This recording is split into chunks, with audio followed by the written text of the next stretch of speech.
Hello yet again, ladies and gentlemen. Today we will be talking about lottery scams on Facebook. Now, our last video was about fake Facebook giveaways and contests. So you're probably asking yourself, how does the Facebook lottery scam differ from the Facebook giveaway or slash contest scam? Well, they don't differ too much in the end goal since they both lead to the victim paying an advance fee. So it's in turn just an advance fee scam, but the methodology that leads to the end goal is different. While fake giveaways are widely public and advertised, the Facebook lottery scam is sent individually to victims. The reasoning is simple.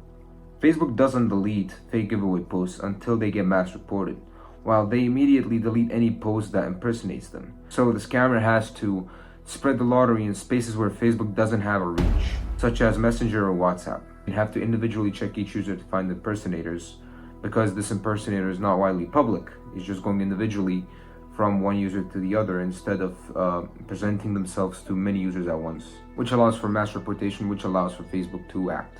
The scammers use multiple ways to spread the Facebook lottery to potential victims. The most utilized method is pretending to be a victim's friend. Now, in the previous video, we mentioned a case study which exactly talks about this. Davin was the victim's name, and Davin's cousin supposedly promoted him a scam, or be more exact, a giveaway scam. Now, obviously, Davin's cousin's account was not his; it was actually hacked, which means that scammers were impersonating his cousin and leading Davin to the scam.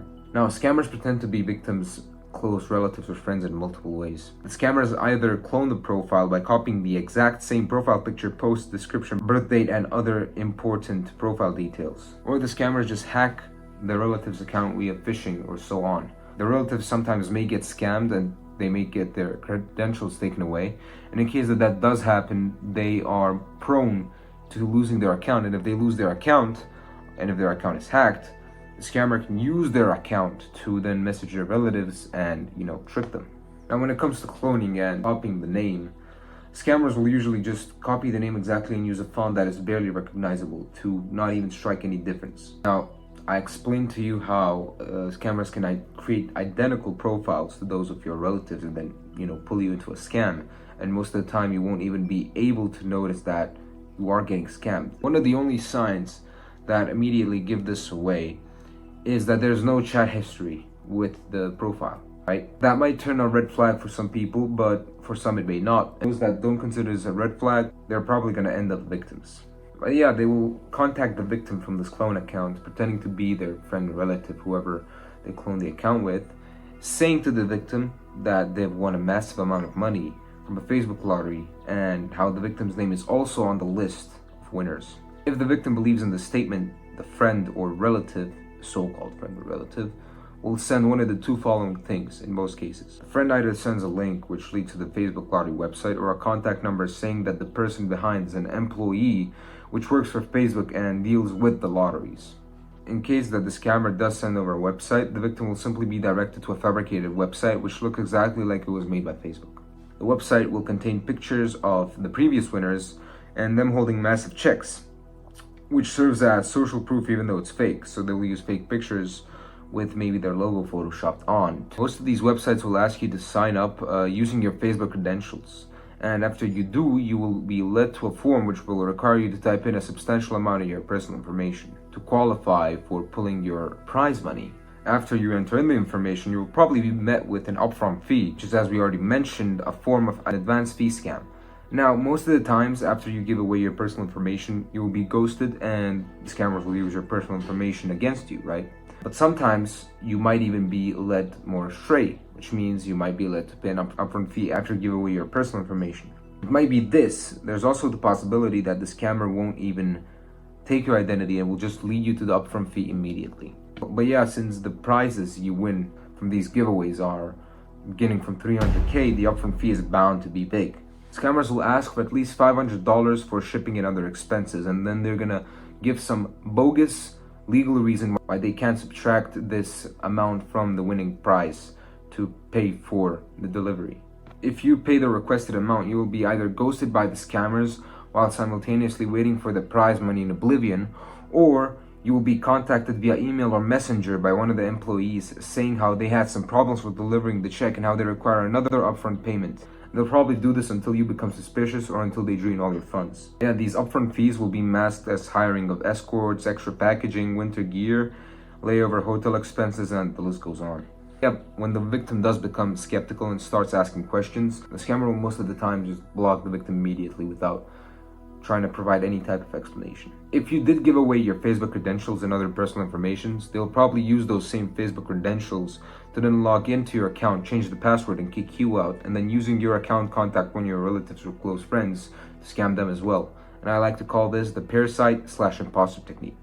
On the other hand, if the scammer posing as your friend sends you some contact information saying that that is the staff member of the Facebook website, most basically the scammer will try to redirect the conversation to another platform. Most of the time it will be WhatsApp. And why is this, you probably wonder? Well, if the scammer were to try to keep on communicating as a relative or close friend, the victim might get suspicious as the friend might not be talking in the same style, or the friend might not know some personal things that they know in between each other, and so on and so on, right? But yeah, this so-called Facebook employee will ask you to send over your personal information and will then simply do the same that the scammer that sent a website does, which is make you pay fees until you can't anymore, or until you realize it's a scam. We're going to go over a case study about a woman who lost $750 on one of these scams. May 22nd, 2014. A woman in Texas says she was the victim of a well-worn scam. But what was unique in her case was the fraudulent pitch came through a Facebook friend and was allegedly endorsed by President Obama. Chris White admits that she shouldn't have been fooled last week by the Facebook message saying that she had won $250,000 American dollars in a Facebook Powerball lottery. ABC News affiliate KTRK reported.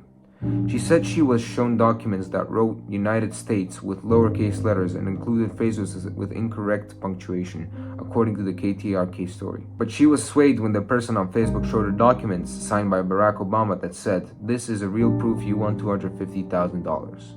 Shame on me," White told ABC affiliate KTRK in Houston. "I'm a sucker, I guess," she said. "I believed it." Her gullibility and her eagerness to collect the $250,000 prize instead cost her $750. The Facebook message that told her she had won appeared to have come from a friend at work. And the friend told White to contact another person via Facebook to collect her winnings. In order to collect, however, she was instructed to make 2 wire transfers totaling to about $750 to an individual in South Africa to cover the taxes. White said she was promised the money would be delivered to her home on Monday. KTRK reported, but the money never came. When she later asked her co-worker about the lottery, he said he had no knowledge of it, KTRK reported. White appears to have been the victim of what the FBI calls an advance fee scam. That's when a victim pays money to someone while expecting something of greater value, such as a loan or gift. Adam Levin, chairman of Identity Theft 9/11 and security columnist for ABC News, said fee scams are quite common these days. Social networking sites have become petri dishes for those whose day jobs is the exploitation of others, Levin said. The new casino of dreams where the game is rigged against true believers, dreamers, and perpetual optimists.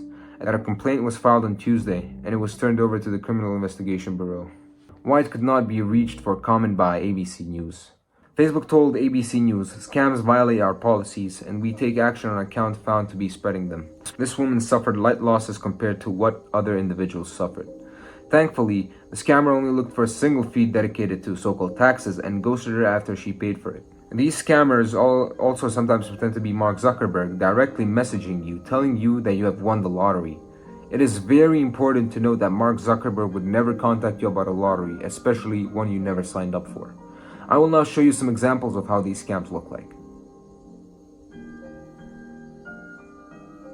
Now, after you've seen these scams, I'm going to analyze them a tiny bit while also showing you some methods you can implement towards detecting these scams. I want to point out that if you ever got told that you won a lottery you never signed up for, it is 99% of the time a scam, and you need to block the person that is contacting you right away for your own safety. As we can see, the scammer in these messages use fake steps to make the whole process seem way more realistic. This is a detail you have to pay attention to, as most of these steps have no result and make no sense overall. As you can see in this here scam example, writing down the lucky number in the case is not needed as the user can save the message. But there's still no need for that, as the user can also revisit the message sent by this employee. Looking at these examples, all of the scammers speak English eloquently, but one text still doesn't sound like it was written by a native. Can you guess which one that is? 3, 2, 1. Alright, time is up. The answer was number 2, as there's inappropriate word choices in the last 2 messages. Our good friend Wayne Darrell seems to be role-playing as a Facebook agent based on his profile. We can see all the usual signs of a fake profile, like the lack of verification, usage of pictures of people from the internet, and the inversion of the name. Now, why do I specifically mention name inversion? This is because most scammers come from overseas, and people from overseas can distinguish which name is the first one and which one is the last one very commonly. If your friend suddenly starts telling you about lotteries and how he has won one and how you are also on the list and you have to try, immediately contact that same friend via some other platform and ask him if that really is him typing those messages. If the prices are unrealistic or unbefitting to that what the company sells, I would suggest you immediately block that user or refrain from contacting him or her. Now you probably wonder what I mean by unbefitting price. For example, if a grill company is giving away iPhones, that should be an immediate red flag. Why would they give away iPhones instead of sponsor their own product in a giveaway? It makes no sense. If you're being contacted by a page on Facebook, check if it's verified, and if it is not, it is highly suggested that you block it. Also check if the page's content is of high quality. What I mean by that is that their graphics have to be aesthetic and pleasing to the eye, and the branding should be consistent in each one of the posts. Now, if it is a brand that markets itself as a lottery handler, Google it and verify whether it is legitimate or not.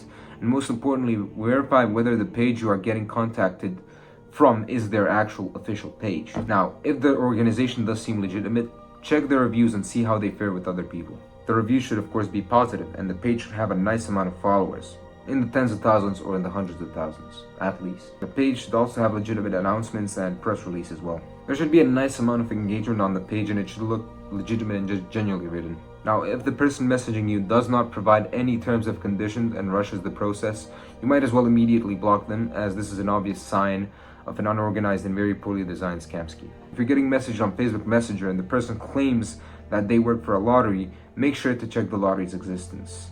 In case that they exist, you should verify their validity, and in case they're valid, you should contact them asking if it is an actual employee that is messaging you. If the lottery exists but ceases to respond to you, check their terms on the website and compare them to the terms that the person which is messaging you is providing. This basically means that you should check for any discrepancies in information and connect all the dots. It is one of the best ways you can detect whether an account is the actual organization's account or not. You should also check the Facebook Messenger profile and see if they have a satisfactory amount of friends. I think one of the most important things to remember is the fact that official lotteries will never make you pay for anything and will never look for any information other than maybe your name, surname, and address of residency, so that they could probably deliver something to you, and most of the times your payment gateway, not your payment details. And these are not to be mixed, since a payment gateway can only receive money and not vice versa.